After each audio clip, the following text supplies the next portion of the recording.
In the headlines, 2 remaining abducted Yauri schoolgirls released after 707 days in captivity. President Buhari confers honors on Tinubu Shettima as DSS uncovers fresh plot to scuttle inauguration. Central Bank of Nigeria raises interest rate to 18.5% amidst economic concerns. On the foreign scene, 200-year-old Sierra Leone's iconic cotton tree felled by storm. Hello and welcome to the news update on Trust TV. I am Ayuba Ila. Thanks for joining.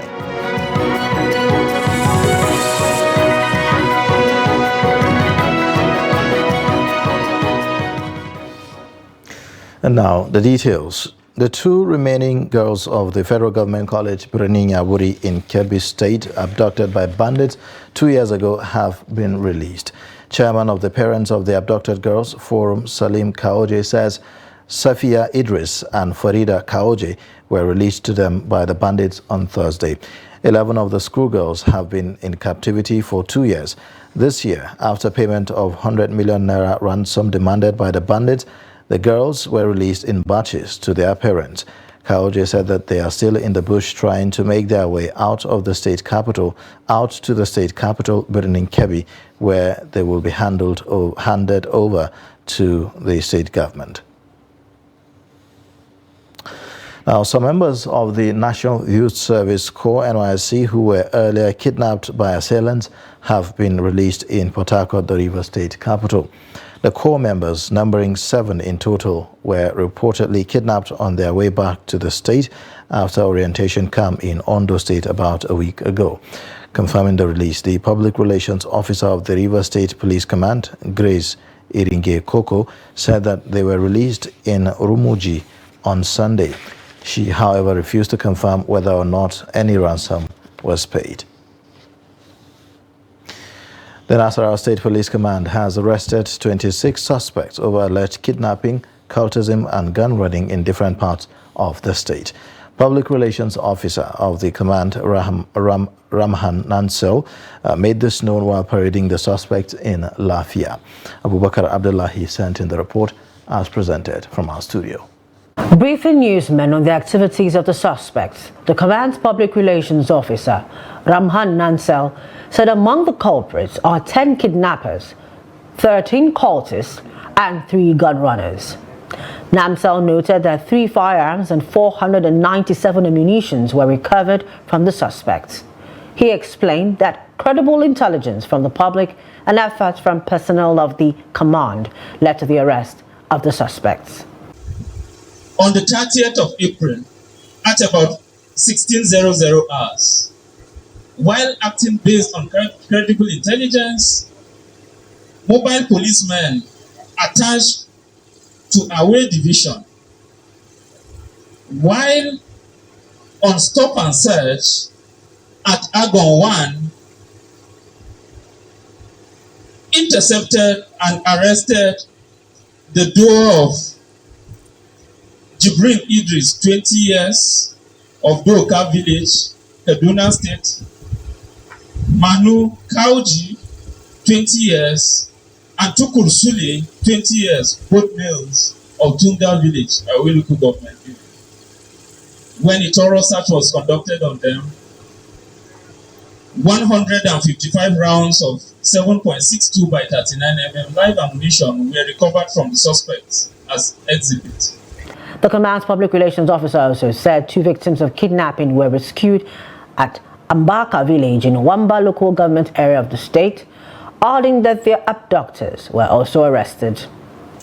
A team of mobile policemen attached to Operation Restore Peace stormed a kidnappers' hideout located at Ambaka village of Foreign Rural Development Area, Wamba Local Government Council of Nasarawa State. The police personnel rescued 2 kidnapped victims and arrested 5 suspected kidnappers. The PPRO maintained that the suspects will be charged to court as soon as investigations are completed, adding that the command would continue to remain resilient in fighting crime and criminality in the state. Some of the suspects admitted to committing the crimes they're accused of and pleaded for leniency. Mobile phone snatching and other related criminal activities are fast becoming a disturbing security threat in Kano State, northwest Nigeria. On a daily basis, incidences of phone robbery are reported in many parts of the state. Trust TV correspondent Idris Jibrin reports that residents are now resorting to self-help to deal with the menace. The report.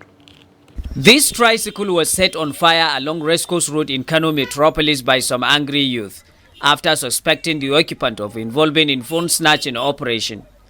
15 mobile phones were said to have been recovered inside the tricycle. With over 60,000 tricycles operating in Kano, phone snatchers often use this means of transportation to dispose people of their mobile phones and other valuable items. They normally lower the passenger into the passenger while already the robbers, the cell phone robbers are already seated. While you come, they will try another weapon to snatch your mobile phone and push you on the keke.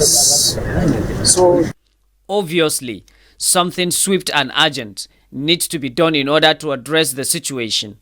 And this press briefing is as a result of the police immediate response to phone snatching. We have a total number of 18 incidences of mobile phone robbery. Out of that, we were able to arrest 52 suspects, and they are here with us. And we have recovered a total number of 71 cell phones, the mobile phone, with some being released to the rightful owners.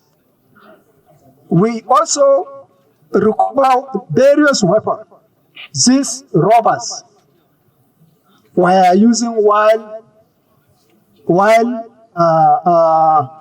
collecting those phones from the owners.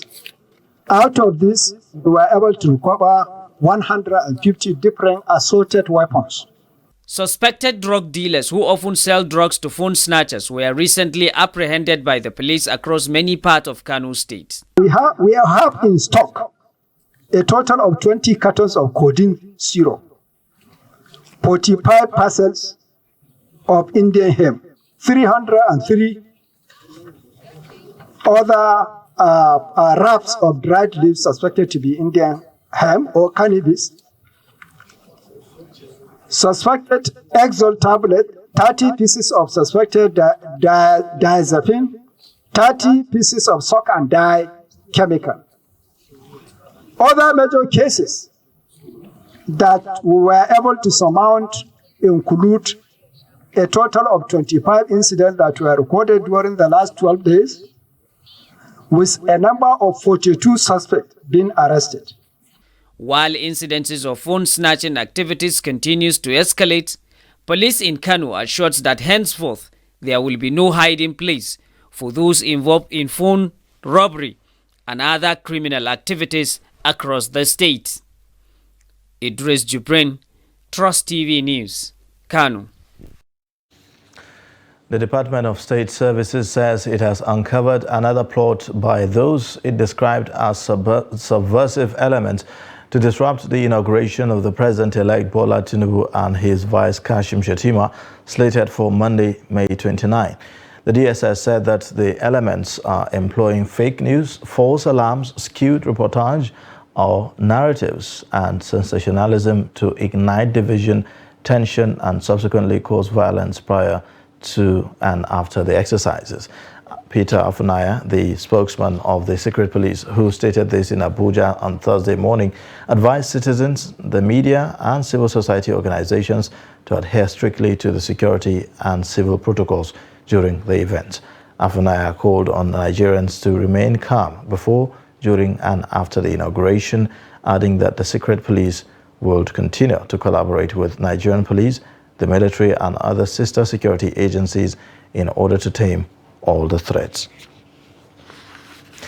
Meanwhile, ahead of the May 29 inauguration, President Muhammadu Buhari on Thursday conferred the national honor of Grand Commander of the Order of the Federal Republic of Nigeria on the President-elect Bola Ahmed Tinubu. The President also conferred the national honor of the Grand Commander of the Order of Niger on the Vice President-elect Kashim Shettima. Tinubu and Shettima will take oaths of office and allegiance as President and Vice President on Monday. The investiture of national honors and official handover of transition documents ceremony were performed at the State House Conference Center in Abuja. The 2023 presidential inauguration will mark Nigeria's 7th consecutive democratic transition. President Muhammadu Buhari has urged outgoing ministers to give support to the incoming President Bola Ahmed Tinubu, even from outside the government. He spoke on Wednesday at the State House in Abuja as he participated in a valedictory session of the Federal Executive Council. It is the first valedictory session of the cabinet since 1999, which was held behind closed doors. Kehinde Amodu reports. The ministers bidding farewell to government are in 3 batches: those that came on board in 2015, those who came on in 2019, and the last batch that joined government 9 months ago. President Buhari is appreciating the ministers for working closely together, despite many odds and challenges, and sustaining the synergy that translated into many achievements. He's appealing to ministers to understand that despite differences on many issues, positions adopted were for the collective good. Strength and wisdom to follow the affairs of this nation. I am so happy that try as many did to blow us off course, you all remain steadfast to the goals we set for ourselves. You buried all efforts to break our collective resolve and remain true to our stated objective. I say thank you all. Beside it being the valedictory session of the cabinet, the president directed the ministers to tidy up their work and avoid last-minute rush that could compromise the good deeds they have done over the years. I am proud to say we gave governance our best and have bequeathed a solid legacy which the Nigeria we have all prayed for and are hoping will be built sustainably. The ministers all appreciated the president for accommodating them throughout their tenures and for his support to enable them to succeed at their assignments.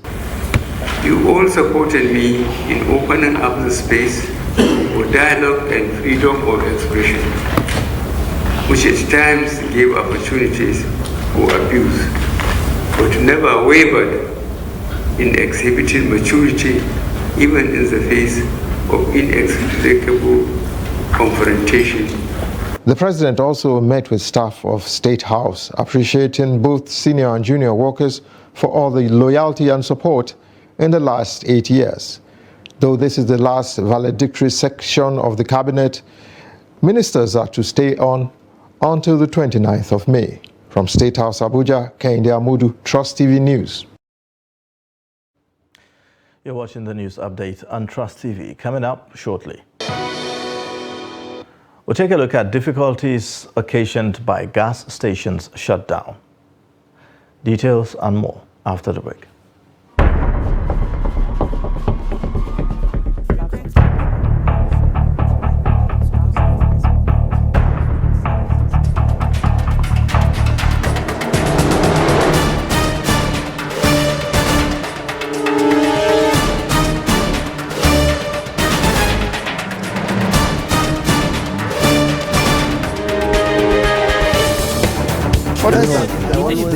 That's great. It's good to see you.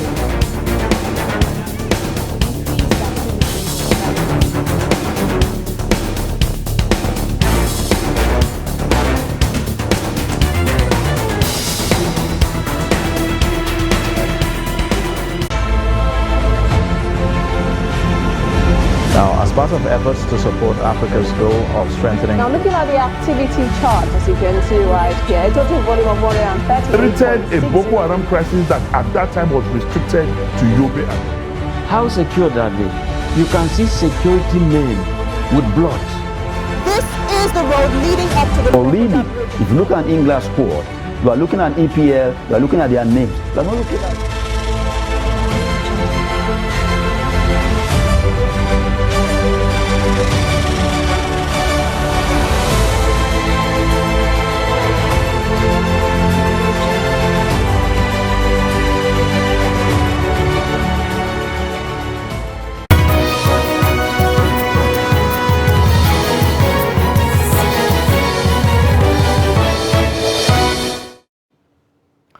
welcome back. You're still watching the news update on Trust TV. Here's a look at the top stories. 2 remaining abducted Yauri schoolgirls released after 707 days in captivity. President Buhari confers honors on Tinubu Shetima as DSS uncovers fresh plot to scuttle the inauguration. Now moving on, Nigeria's Central Bank's Monetary Policy Committee has resolved to moderately hike the monetary policy rate by 50 basis points from 18% to 18.5%. The hike was announced on Wednesday by the CBN Governor Godwin Emefiele. Trust TV's correspondent reports that the decision to tighten the MPR for the 7th consecutive time is to help tame aggressive inflation in Nigeria. The report. Since May of 2022, Nigeria's Monetary Policy Committee has increased the monetary policy rate in order to decelerate Nigeria's high inflation. However, despite a moderation of 800 basis points in the NPR, Nigeria's inflation rate, which currently sits at 22.22%, seems to have defied the attempts by the MPC. The MPC voted 1, raise the NPR to 18.5%, 2, retain the asymmetric corridor of plus 100 and minus 700 basis points around the NPR, and 3, retain the CR at 2.5%, and 4, retain the liquidity ratio at 30%. How can we convince Nigerians that since May last year, we have been raising rates somewhat aggressively, but yet inflation continues to go up?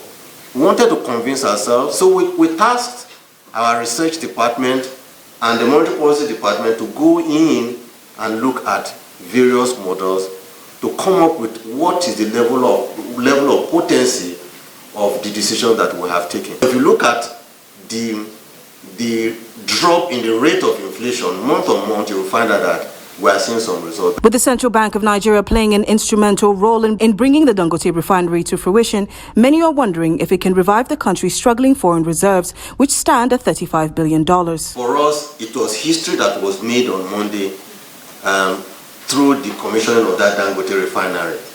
It is the biggest single train refinery in the world today. And Dangote himself has committed that by the end of July, very early August, that we will see petrol, they will dispense petrol from that refinery. For us, that is a big game changer for Nigeria. Whether it comes to our reserve is not the point.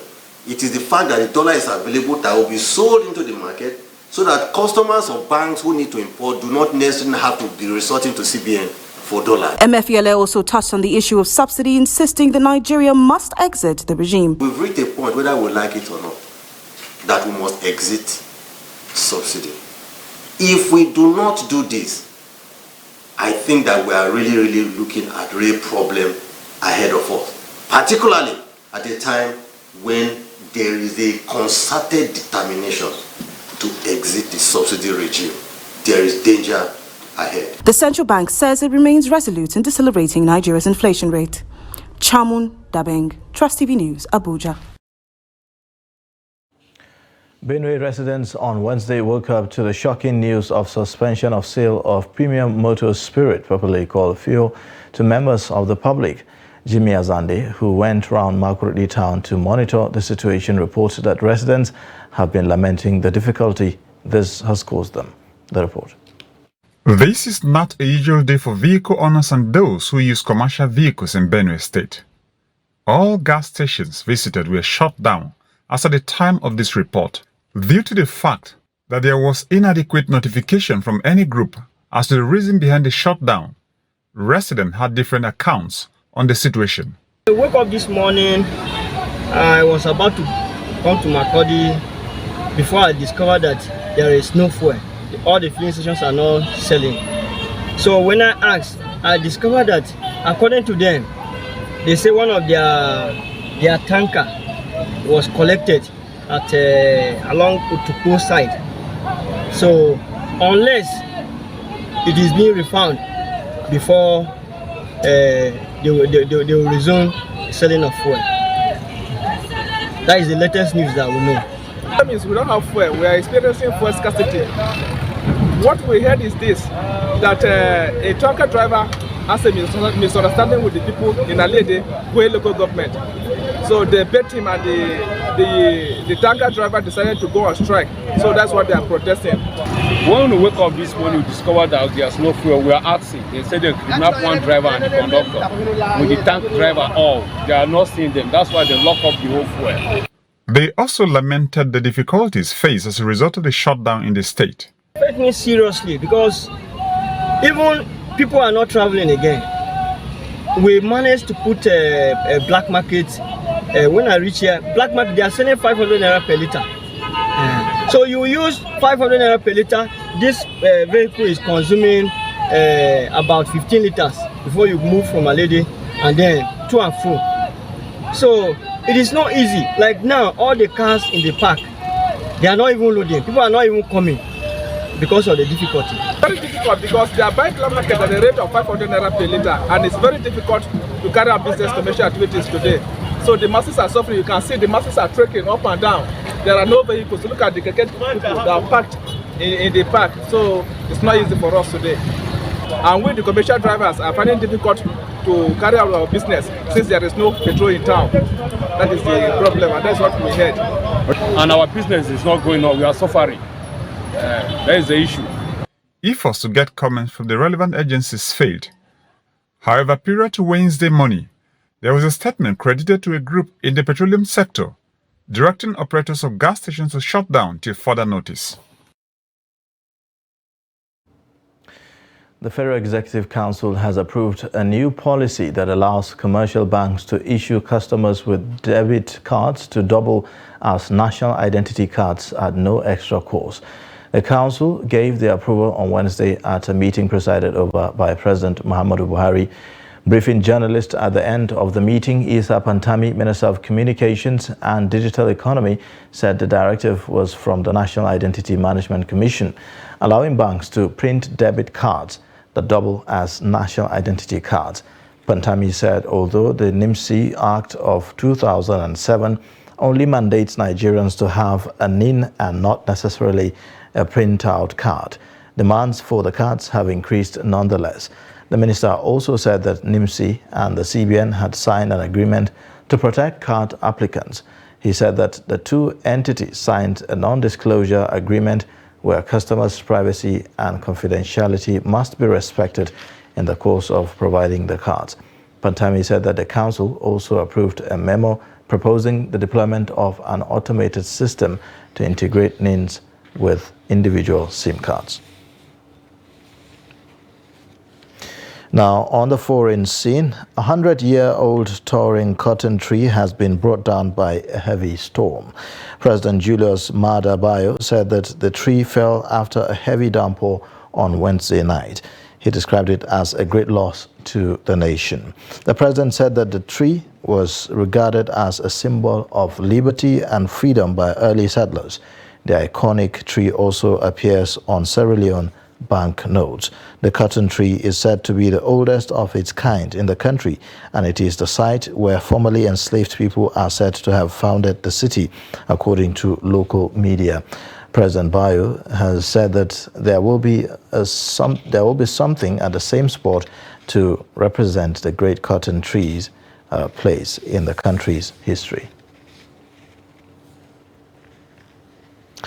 And now in sports news, Italy head coach Carmine Nunziata has admitted that the Flying Eagles played better than his side in their Group D encounter on Wednesday night. Gil Azurini suffered a 2-0 defeat to the West Africans in their second game at the 2023 FIFA Under-20 World Cup in Mendoza. Nunziata started the game on the strong foot, pinning the Flying Eagles back, but couldn't sustain the momentum. Salim Fago gave Nigeria the lead on 61 minutes after he was set up by a delightful Tochukwu Nadi's cross. Winger Jude Sunday then ran to goalkeeper Chijioke Anyagboso long ball to score the second deep into the stoppage time. Italy will take on Dominican Republic in their last group game on Sunday. And that's it for the news update. You can watch more via all our social media platforms and also on our YouTube live stream. I am Ayuba Ilya. Thanks for watching.